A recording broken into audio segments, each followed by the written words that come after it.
year to date naik 30,1%, plus dengan dividen 17%, 47% akumulasi capital gain dan dividen. Jumlah pemegang saham berkurang hampir 20.000. Penting sekali untuk kita jadikan acuan untuk membeli saham-saham yang rutin membagikan dividen. Ya tentu bukan hanya kita melihat dividen yieldnya, karena itu bisa berubah-berubah, tetapi juga kita harus pantau dari balance sheet-nya, profitability, dan juga kita harus pantau dari solvabilitasnya. Di harga sekarang ini 3.240, apakah Adaro masih cukup layak untuk beli? Kembali lagi bersama Jejak Saham. Salam IHSG, investor harus selalu gembira. Pergerakan harga saham Adaro terpantau masih terus mengalami peningkatan. Sampai di perdagangan terakhir hari Senin tanggal 12 Agustus 2024 terpantau mengalami peningkatan 1,8%. Dan kalau kita lihat untuk year to date ini, Adaro sudah naik 30,1%.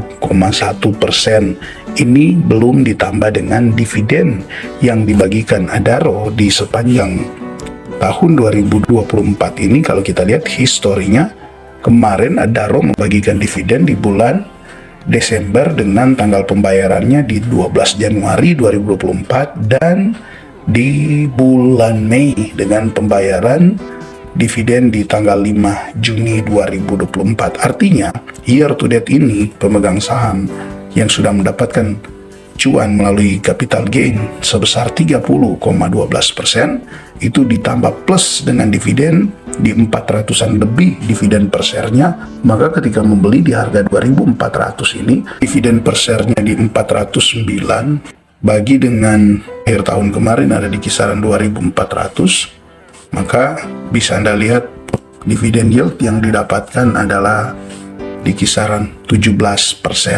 Jadi setengah tahun ini Adaro sudah memberikan keuntungan pada para pemegang sahamnya sebesar 47% akumulasi antara capital gain dan juga dividen.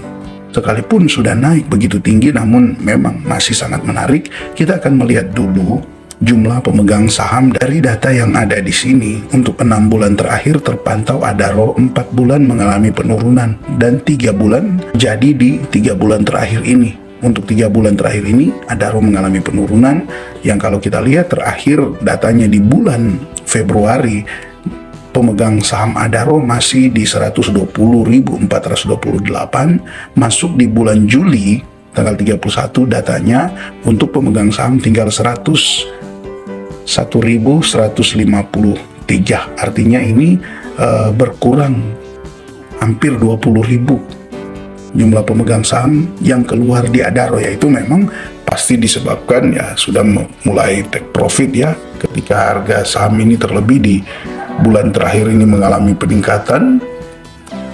Pasti banyak yang take profit di 1 bulan terakhir ini, bulan-bulan Juli pertengahan sampai dengan bulan Juli akhir. Bisa kita lihat yang keluar di bulan Juli di kisaran 4.000 lebih. Nah, take profit memanfaatkan momentum yang ada. Namun kita lihat bahwa harga Adaro justru malah terus mengalami kenaikan. Memang kemarin sempat turun tajam ya, waktu crash itu IHSG turun sampai 3,4%.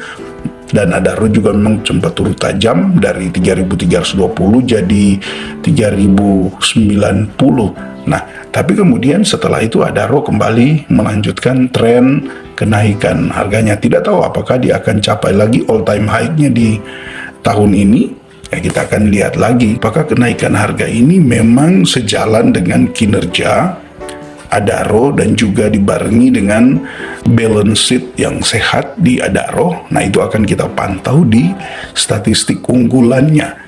Kita mulai untuk statistik unggulan, kita lihat dari net income terpantau memang dia di Q1 ya mengalami penurunan secara Q on Q maupun quarter year on year-nya. Namun itu tidak mengalami penurunan yang signifikan. Jika disetahunkan bisa Anda lihat di sini dari 25,3 triliun masih ada di 23,7 triliun. Nah, untuk market cap Adaro sekarang ini ada di 103 triliun. Nah, kita pantau dari valuasinya. Ini akan membuat kita melihat seberapa menarik sebenarnya Adaro sampai di harga sekarang ini yang sudah mengalami peningkatan yang sangat-sangat signifikan. Untuk membuat kita menentukan apakah di harga sekarang ini masih cukup menarik untuk Adaro untuk masuk, mungkin kita akan lihat itu dari valuasi, dari dividen, profitability-nya. Nah, mari kita mulai dari valuasi di sini. Untuk current PE ratio terpantau di sini annualized-nya ada di 4,36 dan TTM-nya ada di 4,24. Artinya jika ditarik 12 bulan terakhir terpantau dari PE ratio-nya, Adaro ini bahkan masih sangat menarik sekalipun dia sudah naik cukup tinggi karena masih ada di angka 4. Ini suatu hal yang memang menarik jika dilihat dari valuasi PE ratio-nya. Dari valuasi price to book value-nya sampai pun sekarang ini dia masih di bawah 1, 0,92 dengan EV to EBITDA-nya di 2,36. Dan biasanya kan mereka yang mau valuasi yang tergolong murah ya untuk PE ratio-nya rata-rata mereka cari di bawah 10, bahkan sekarang setelah banyak yang terdiskon malah banyak yang mencari di bawah 7, di bawah 5. Nah, untuk Adaro masih masuk dalam hal itu karena ada di angka 4. Price to book value juga masih ada di bawah 1 yang memang menjadi standar, yaitu price to book value ini di angka 1, sedangkan EV to EBITDA-nya terkadang ada yang mau standar lah di bawah 10. Nah, Adaro ada di angka 2. Jadi secara valuasi sampai dengan harga sekarang ini yang secara year to date-nya sudah naik 30,1%, Adaro masih sangat-sangat menarik. Tadi kita sudah sentil sedikit berkaitan dengan dividen. Untuk dividen sendiri di sini bisa Anda lihat bahwa memang Adaro itu masih sangat menarik. Dari catatan itu di kisaran 20%. Tadi kita sudah hitung kalaupun membeli di akhir tahun di kisaran harga 2.400-an masih dapat di kisaran 17%. Nah, kenapa sebenarnya Adaro ini memberikan dividen yang cukup besar? Ya tentu bisa Anda lihat di sini. Dari segi profitability-nya, Adaro secara return on asset TTM-nya 14,7%. Ini suatu pencapaian yang luar biasa ketika aset itu bisa bertumbuh dalam 12 bulan itu bisa bertumbuh 14,7%. Bahkan untuk modalnya, equity-nya bisa Anda lihat 12 bulan berjalan dia tumbuh 21,59%. Ya, jadi dengan aset yang bertambah, modalnya di sini terus bertambah, tentu ini yang membuat kemudian Adaro ini secara pembagian dividen itu masih terus besar. Bahkan bulan Desember atau Januari nanti kan Adaro juga akan membagikan dividen interim tahun buku 2024, dan kalau kita lihat tadi di setahun kan dia turun tapi sedikit, jadi artinya dari 17% ketika beli di 2.400, ya kalaupun yang mereka masih tahan sampai sekarang, potensi dividen yield yang akan didapatkan masih di kisaran 3-14% seperti itu, karena melihat profitability dari Adaro ini, gross profit marginnya 43%, sedangkan kalau kita lihat dari net profitnya bisa mencapai 25%. Ini yang membuat Adaro ini secara PE ratio sekalipun harganya meningkat tetapi P ratio masih rendah. Begitu juga dengan price to book value.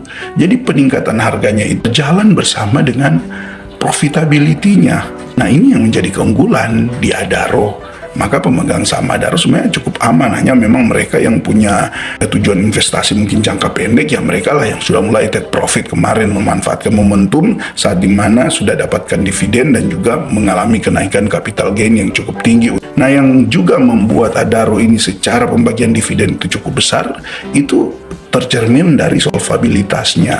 Kalau kita lihat kemampuan Adaro melunasi hutang dalam jangka pendek, baik untuk current ratio, quick ratio-nya cukup bagus karena standarnya 1.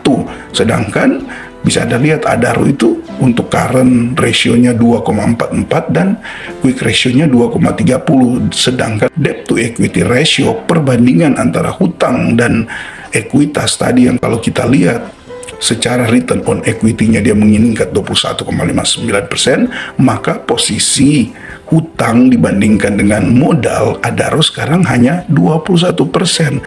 Dengan debt to equity ratio yang kecil, kemampuan melunasi hutang jangka pendek yang bagus di Adaro, ini yang membuat Adaro masih terus loyal membagikan dividen yang cukup besar yieldnya. Ya karena secara hutang kan kecil. Kalau hutangnya besar ya tentu kita tidak bisa berharap untuk dividen itu jadi lebih besar. Apalagi untuk hutang jangka pendek, pasti laba bersihnya akan banyak dialihkan ke pelunasan hutang jangka pendek. Nah, Adaro cukup aman untuk ini. Ya, jadi dengan balance sheet dari Adaro, kalau Anda lihat di sini, cashnya dia masih punya 50 triliun cash. Ya, cashnya dia masih punya 50 triliun, asetnya mencapai 166 triliun, sedangkan liabilitasnya hanya 42 triliun. Dan untuk hutangnya sendiri, total hutangnya sendiri kita lihat di sini hanya 23 triliun. Ini tidak sampai setengah dari cash yang dimiliki. Dengan cashnya dia bahkan sudah sangat melimpah untuk melunasi hutang. Begitu juga kalau kita lihat dari total ekuitasnya yang sekarang ini mencapai 113 triliun. Nah, ini penting sekali untuk kita jadikan acuan untuk membeli saham-saham yang rutin membagikan dividen. Ya tentu bukan hanya kita melihat dividen yieldnya, karena itu bisa berubah-berubah, tetapi juga kita harus pantau dari balance sheet-nya. Kita juga harus pantau dari profitability, dan juga kita harus pantau dari solvabilitasnya. Maka teman-teman, di harga sekarang ini 3.240, apakah Adaro masih cukup layak untuk beli? Sebenarnya semua kembali kepada tujuan investasi Anda. Buat saya, untuk Anda yang memang dividen investing, Adaro masih sangat menarik.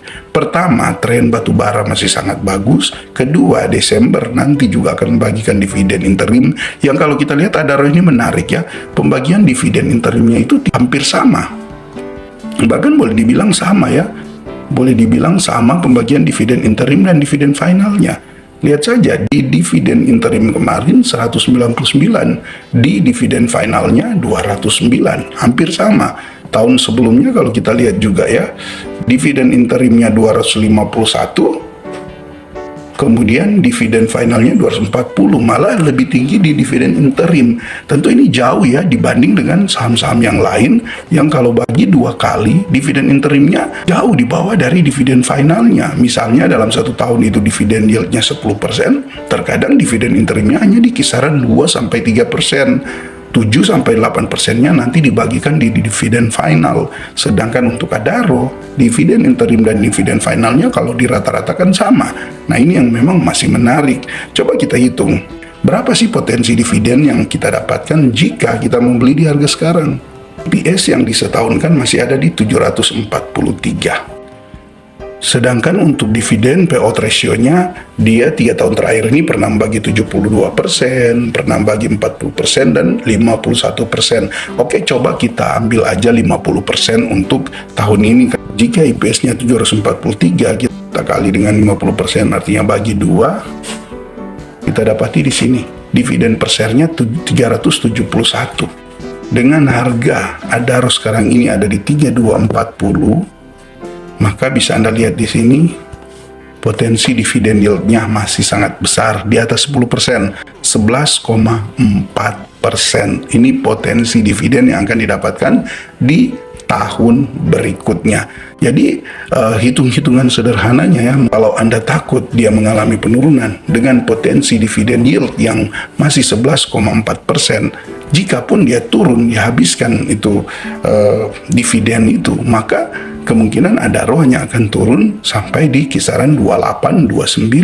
Dan tentu kalaupun dia tambah turun lagi, itu jadi momentum untuk Anda dapat potensi dividen yang lebih besar lagi. Jadi itu keuntungan ketika kita membeli saham dividen investing seperti Adaro yang memang rutin membagikan dividen yang cukup besar. Bahkan yang menjadi keistimewaannya salah satunya adalah pembagian dividen interim dan dividen finalnya sama. Artinya teman-teman gini, ketika teman-teman dapat dividen interim di bulan Desember nanti, itu kan langsung bisa direinvest untuk dapat lagi di pertengahan tahun. Ini keunikan di Adaro. Jadi kalau dihitung, yang tadi 17% untuk tahun buku 2024 sebenarnya sudah meningkat. Apabila dividen interimnya dia reinvest lagi, kan sudah langsung dapat 8% dividen interimnya. Nah ini, jadi menarik tidaknya Adaro, tinggal sesuaikan dengan tujuan investasi Anda. Mau wait and see dulu ya, berarti berpotensi ada kemungkinan ketinggalan. Kalaupun mau masuk, ada kemungkinan memang dikoreksi, tetapi dividen akan jadi pengaman buat Adaro. Oke, tetap semangat investasi. Salam IHSG, investor harus selalu gembira.